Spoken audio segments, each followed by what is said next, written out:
Well, today's the first day of our new building project. I've got all this stuff kind of cleared out, and I've got all my help here to help out and see if we can figure out exactly where we're going to put it. We got rocks to move, we got post holes to dig, lots of stuff to do. Let's get started.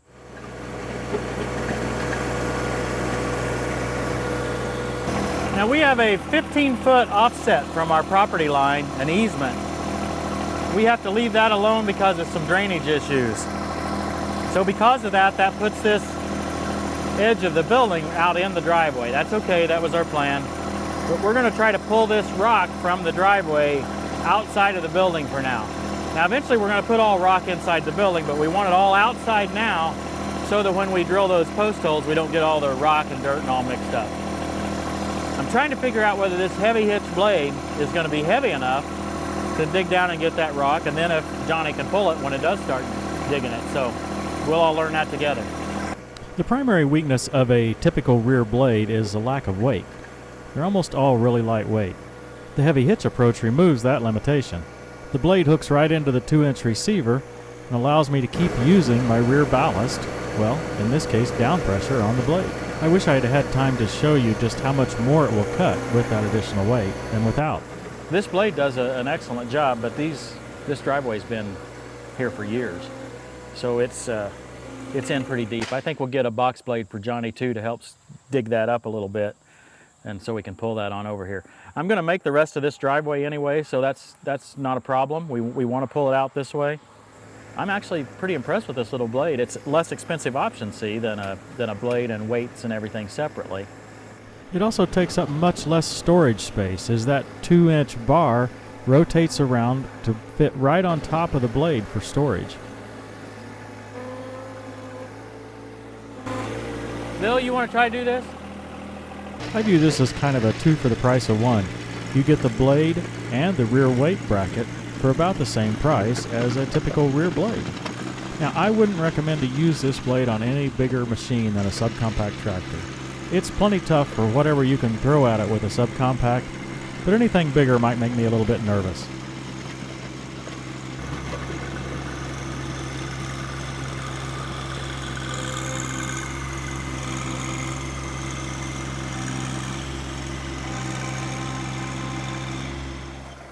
Now I don't really care back here, I just want enough area where the hole, so I can keep the dirt separated from the rock. That's all I'm trying to do.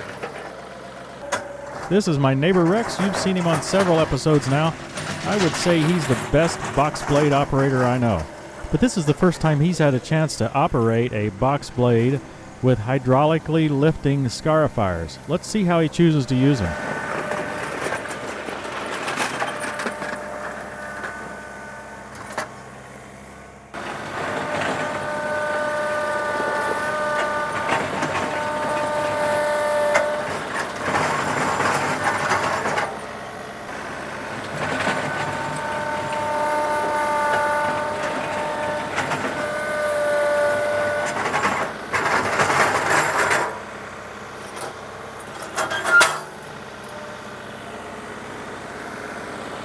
You're gonna have a new box blade, I can already tell.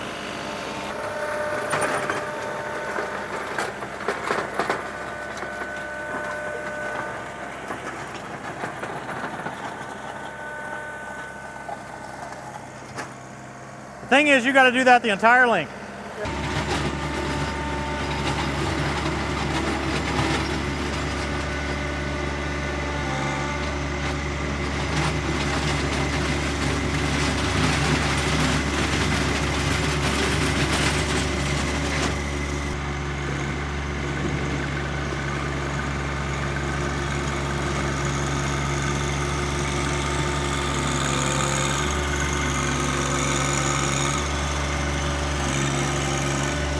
We put a lot of thought into what type of building we wanted. It's hard for us to figure out our long-term needs. Over the last couple of years, our needs have expanded dramatically.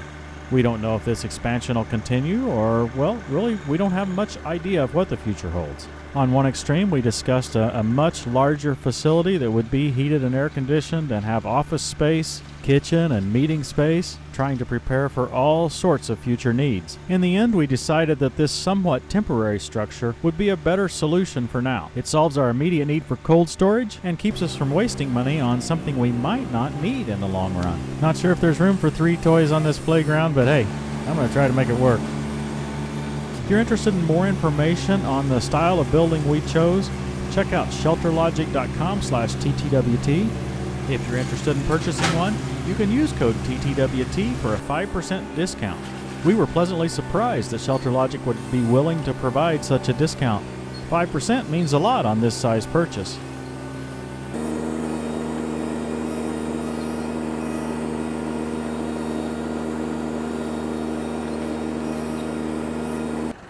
This post hole digger is from Rhino Ag.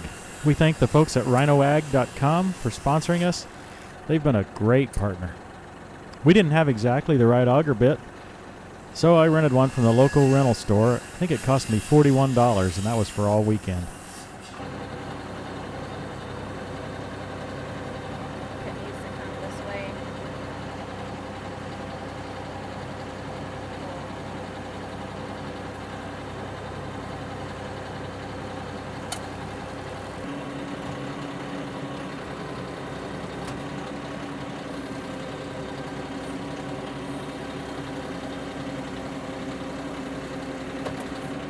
Do we need more?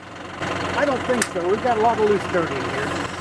Did I, Could probably come back in and take some more out of this. okay, let me do that.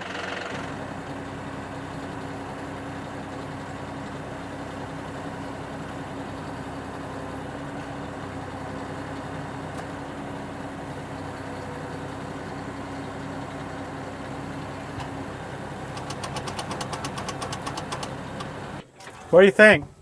I think your hole's plenty deep. You're about right there. You're a good 4 foot. Do you think that's working okay? I mean, any instruction you got would be... Faster speed. Okay. And you can, as you go down, maybe as it's turning fast, bring it up and let it crumb out. Shed a little bit, and then that way you'd keep more of your dirt right around the edge of the hole, and you wouldn't have to drag it out here and then pick it up. Okay. That would be the only thing I could think of. Okay.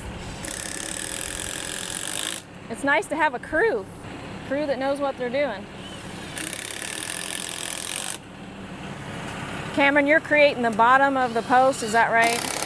Yeah, I guess for support so the tent doesn't lift it up. This will have an extra dirt sit on top of it, keep it from lifting.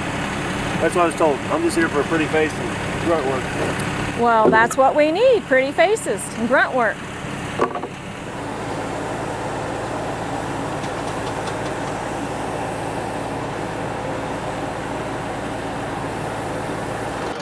Too much dirt still in the hole?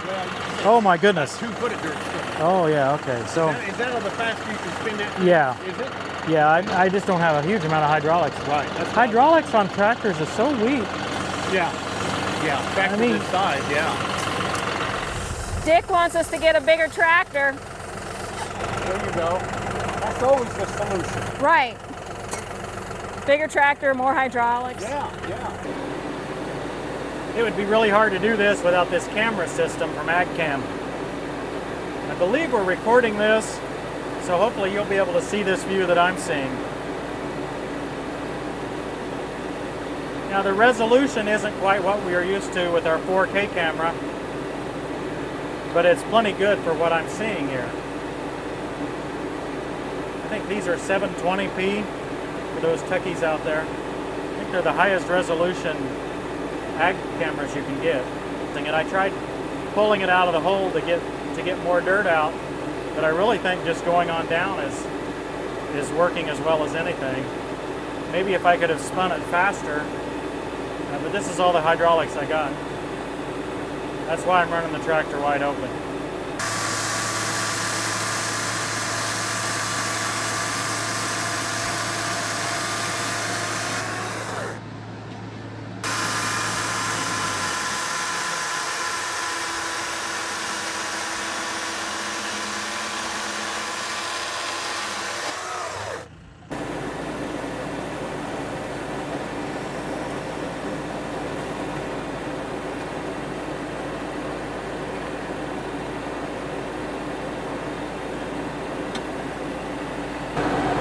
I don't hardly have enough hydraulic power to get the job done.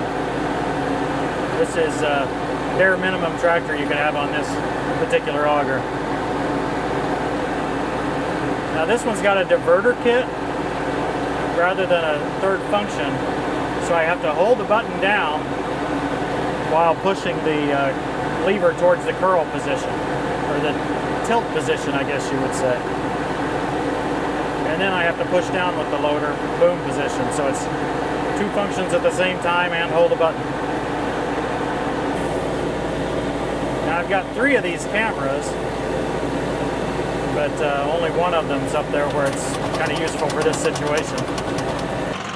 In this case, I wouldn't. That stake, don't you? Well, that's the actual corner of the building. Right. We've got enough stakes to redo it, Okay. All right. so we can pull it, I think. Okay. And I wouldn't mind to be a little closer than that to the corner, I think. Yeah, something like that. Now, talking about the quality of these cameras, I will say it looked like it was a lot higher quality when I was watching it live on the monitor in the tractor. They sent me a special monitor which does this recording for us. The typical monitor doesn't have the recording feature.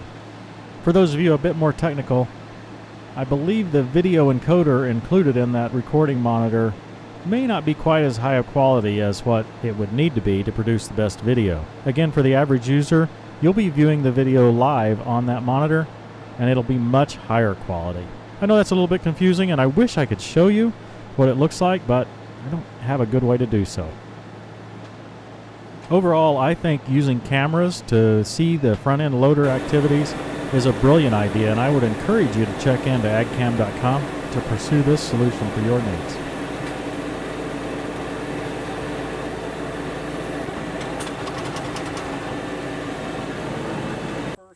Try it. Throw it in there. It'll be fine. There we go.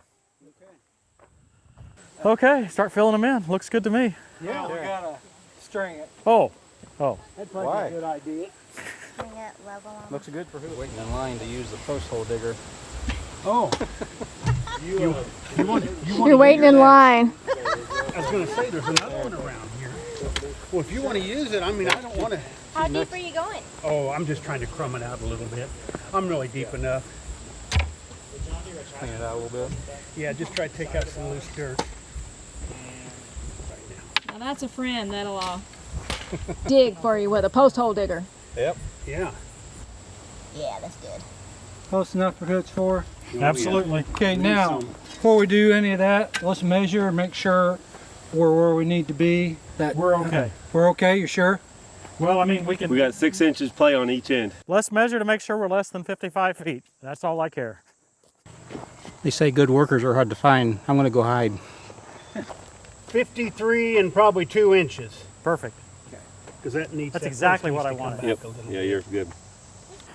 ShelterLogic didn't give us a lot of direction on how to do the foundation. So what we've come up with is this concept of putting 6x6s into the ground, and then we're going to put a horizontal 6x6 all the way along the top. Once that horizontal 6x6 is there, we're going to mount the hoops to it. So therefore we think we have a good foundation. So we've taken these 2x6s on the bottom and put all the way around it. And that's to help with the lift. We're not too concerned about the weight of this building pushing down on the 2x6, hence the reason we haven't tried to put any concrete or anything under them. But we are concerned about the lift, right? That this thing is a big sail, so it could try to pick the building up. A strong wind could do so. These 2x6s on the outside are supposed to prevent that. Now, I spoke to the guy at the hardware store. He had a calculation sheet, he didn't have it right in front of him, just how much soil has to move, how much weight would have to move to pick one of these up. So we are not putting concrete around these posts. It's long been known that when you put concrete around a 6x6 post, that it makes the post rot. Therefore, we are not putting concrete around them. And this is the alternative that we're working on. Got all my friends here, plus a couple people, to help, okay, plus 4 people, to help get these posts tamped in. Got some friends and just some passerbys. And No, guys, it's a lot of fun to have people together on a Saturday to work together on a project like this. especially when it means that I can stand and talk and they can all do the work. Several of them, but I don't think Christy, that I brought you a shovel. Oh, thanks, yeah. Isn't he thoughtful? Gee, that's so nice. He just needs one of those things for his tractor.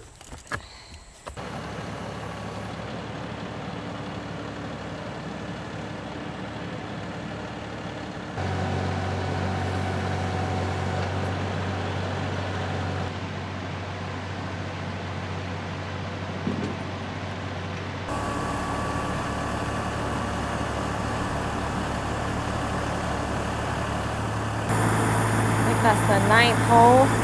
We only have 12 to drill.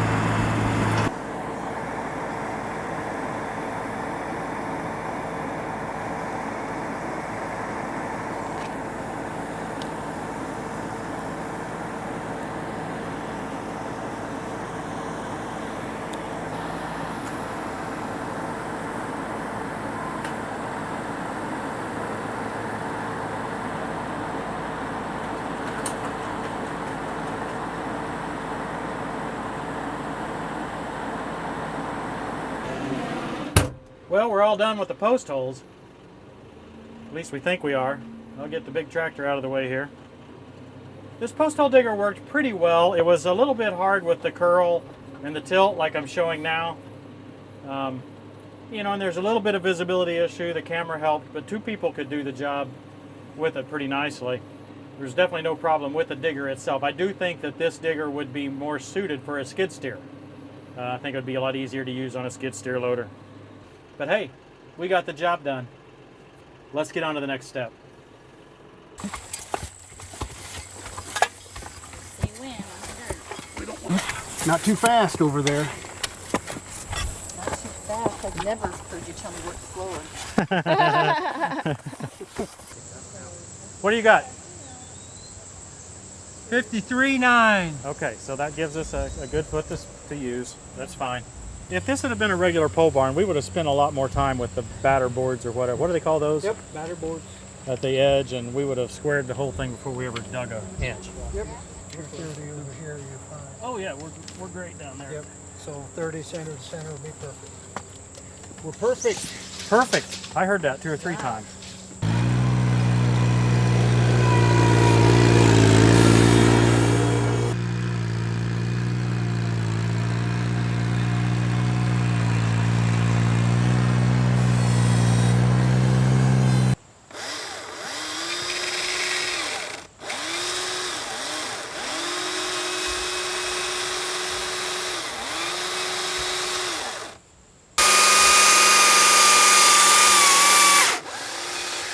Hey Dick, I found that I could cut the far side first.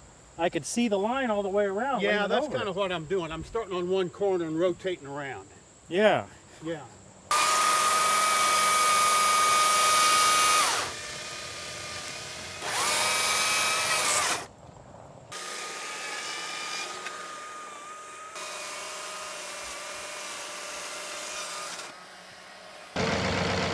Let one of you get in and then the other one can get in. Yeah.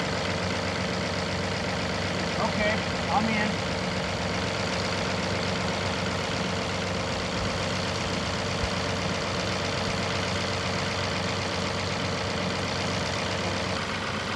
You're great. Go. Wait a minute. What? Hey, I cut your way a little bit. That's why I did what I did. Does the sure end curl up now, Bill? Got a little bit of a curl in your end. Yeah. You want to rotate it? Yeah, there. That way the camera's down. Yeah, all right. It goes easy with the tractor, even if it takes an extra minute. Let him get his in. Bill, you do yours first. Down a little. You need more down there, Bill? I'm good. What do you need, guys? We're good. Okay, let her down. Down? Gotta go to the north a little bit, looks like. Yeah, a little bit. That's good, that's good. Put it down.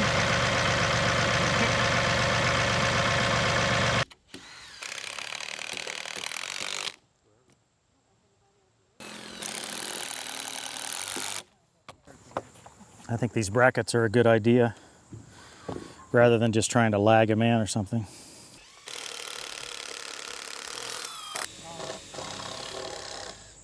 This has come along exactly like what I was hoping it would do. We know we've got the 30-foot distance that we need side to side.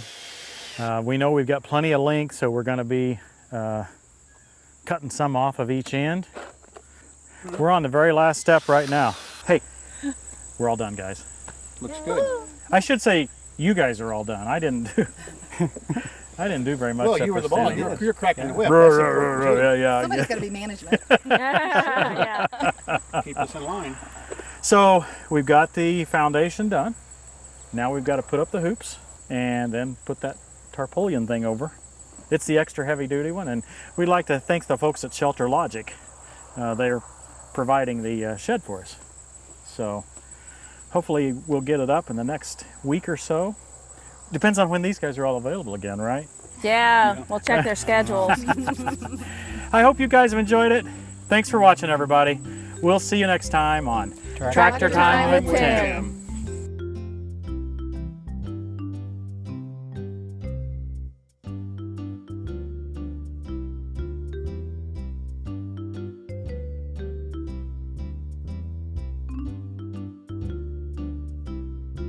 What's going on, Martha? You not used to all this crowd? What's going on, Martha? Yeah, here, come here. Come here. Come here. Oh, yeah. These guys aren't gonna hurt you. They're all friends. They're all friends.